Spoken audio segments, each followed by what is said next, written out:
For whatever reason, for the last few months, I've been itching to do a Nuzlocke in an older Pokemon game. So you might have heard me mention recently that not long ago I started my first official Nuzlocke attempt in FireRed at the suggestion of someone in the comments. And actually it was Assassin Charizard, so shout out to them. And of course, with FireRed and LeafGreen apparently being some of, if not the easiest games to do a Nuzlocke in, they're often recommended for beginners. So I thought, hey, I'll give it a shot. And let's just say, well, things so far haven't gone exactly as I expected. I say it all the time, but I've been playing Pokemon games for more than 25 years now, and while I don't consider myself an expert by any means, I like to think that I have a pretty good general knowledge of the series. You know, with stuff like where to encounter certain Pokemon, which type matchups to use in certain battles, things to look out for, and so on. But this experience has humbled me.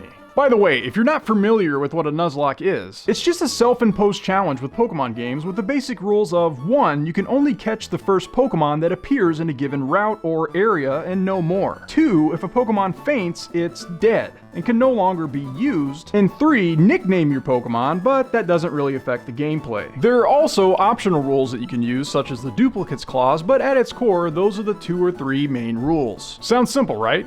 Sure. And surely a veteran Pokemon player could handle it, right? Well... Anyway, this video will be pretty straightforward. I just thought I'd share with you guys what's happened so far, good and bad, and the lessons that I've learned along the way. Usually the hard way. Just in case you might be considering trying a Nuzlocke yourself. First, I'll say that I have had fun with it. Currently, I'm at the Sevi Islands after easily defeating Blaine for the Volcano badge using a pretty overpowered Lapras. Yeah, the one you get as a gift at Silphco. That of course, I taught Surf with the HM. Lapras really is as good as you might have heard about in Reddit threads or Nuzlocke forums. It's super bulky and gets stabbed for ice-type moves like the incredibly useful Ice Beam, which I'm hoping will carry me through the battle with Lance. Plus, with Rain Dance, you can just set up to sweep entire teams with Surf. Not that that's really even necessary if you're over-leveled, like mine is, because in the grind, we trust. Anyway, I'm not at the end yet, so we'll see how my souped-up Plesiosaur does against the Dragon Master. But yeah, a Nuzlocke has forced me to be much more careful than I'd usually be in a typical playthrough. And it's also made me think much more strategically about type matchups, status moves, and status effects.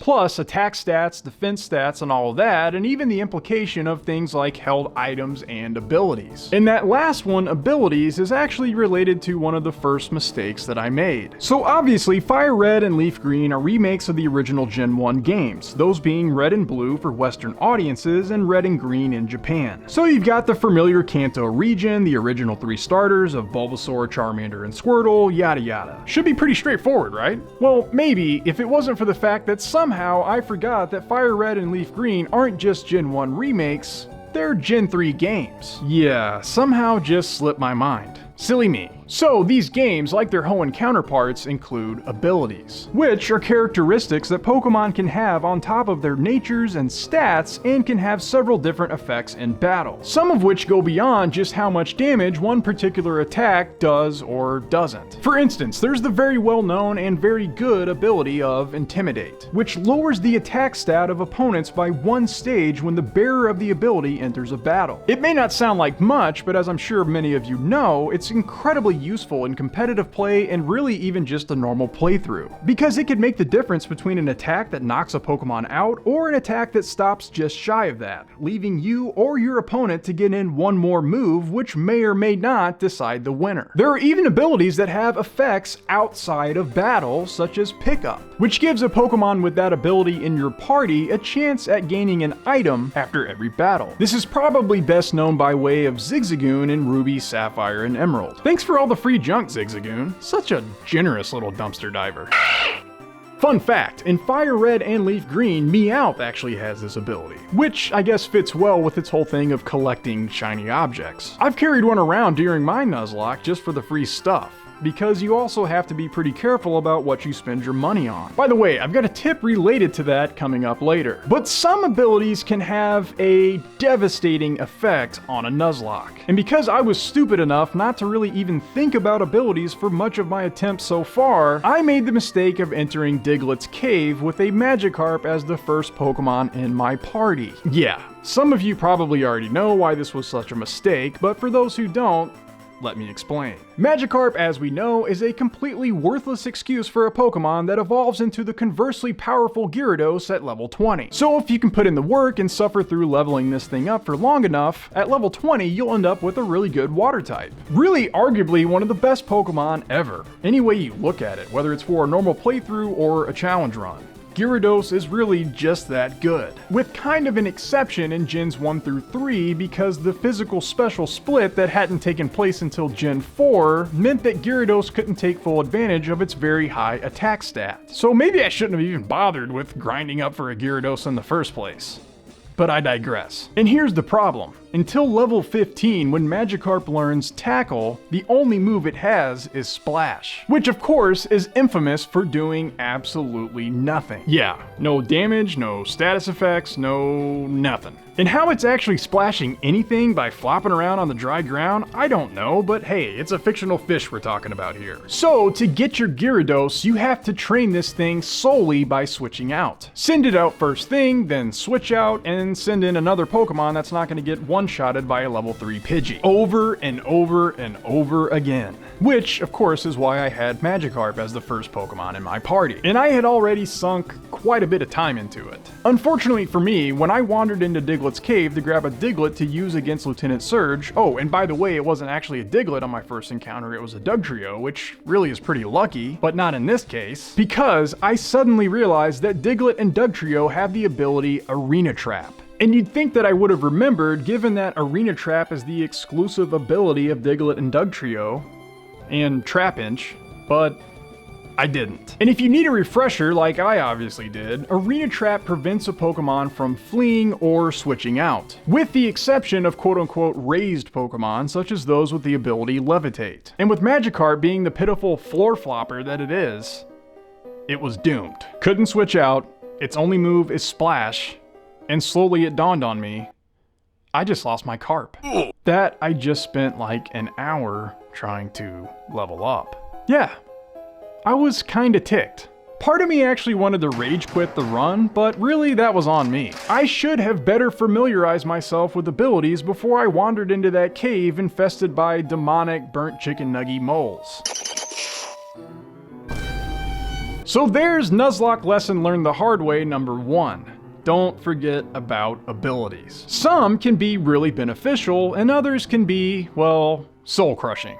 Oh, and also don't forget about the physical special split that took place in Gen 4. As mentioned, I probably shouldn't have even bothered grinding for a Gyarados in the first place, given that all water moves in Gen 3 were special. Meaning Gyarados wasn't able to make use of its much better attack stat with physical water moves like Waterfall. So as a reminder, prior to Gen 4, entire types were considered either physical or special. So while types like Water and Fire were all special, other types like Normal were physical, using the attack stat rather than the special attack stat. And sometimes this can actually work in your favor. I'll give you an example from my Nuzlocke attempt so far. In Gen 1 and Gen 3 Kanto, you've got 2 Snorlax up for grabs in 2 different static encounters. One on Route 12 and one on Route 16. After catching one of them and losing it like a doofus, I ended up catching the other one and thankfully kept it as a part of my team. And Snorlax is extremely good for a Nuzlocke or really just in general, because it has an absurdly high HP, special defense, and attack stat. It also comes with the useful abilities of Immunity, which prevents poisoning, or Thick Fat, which reduces the damage of fire or ice moves by 50%. Which is cool because obesity in real life only provides the ability of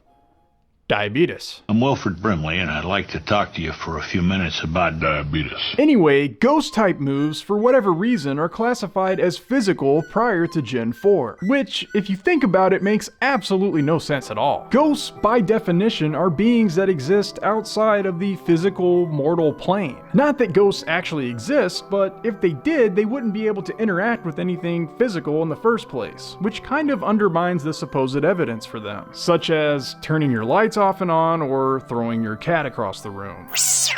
And please, don't comment about your paranormal experiences, okay? Because honestly, I don't freaking believe you. But tell Casper I said hey. Hi.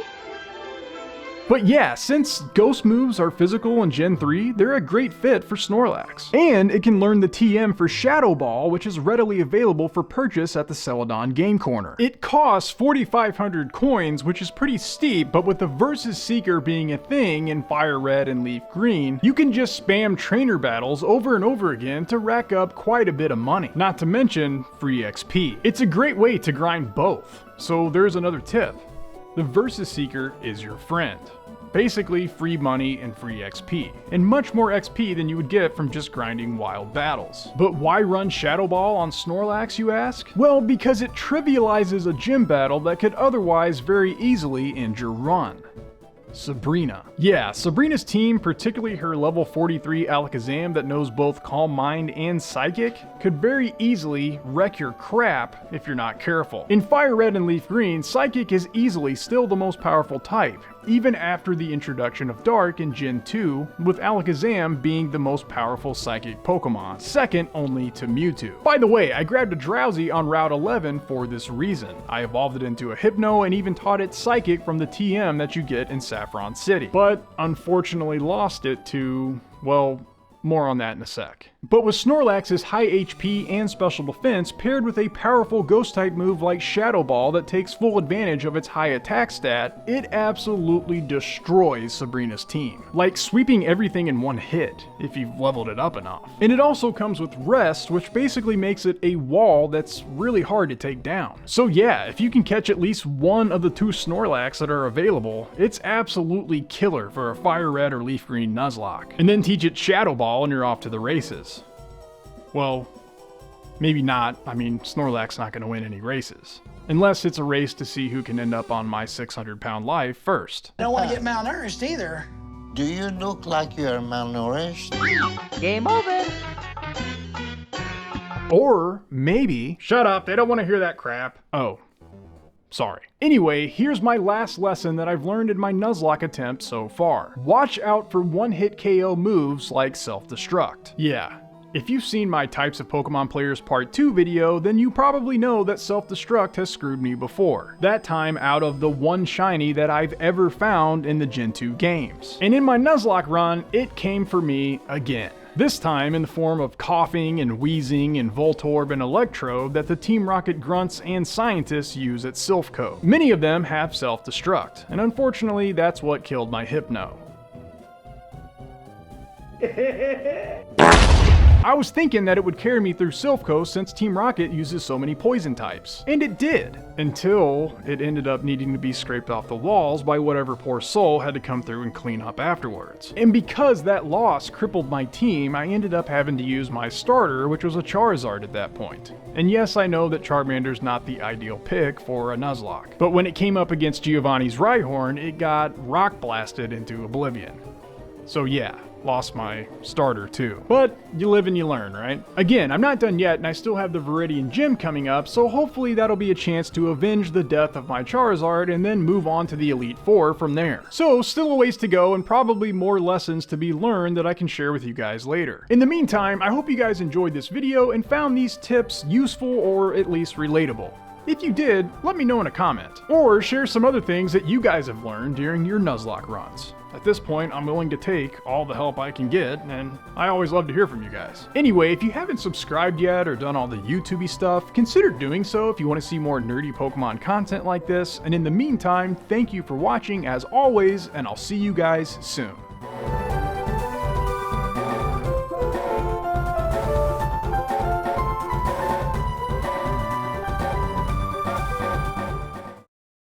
I just lost my carp.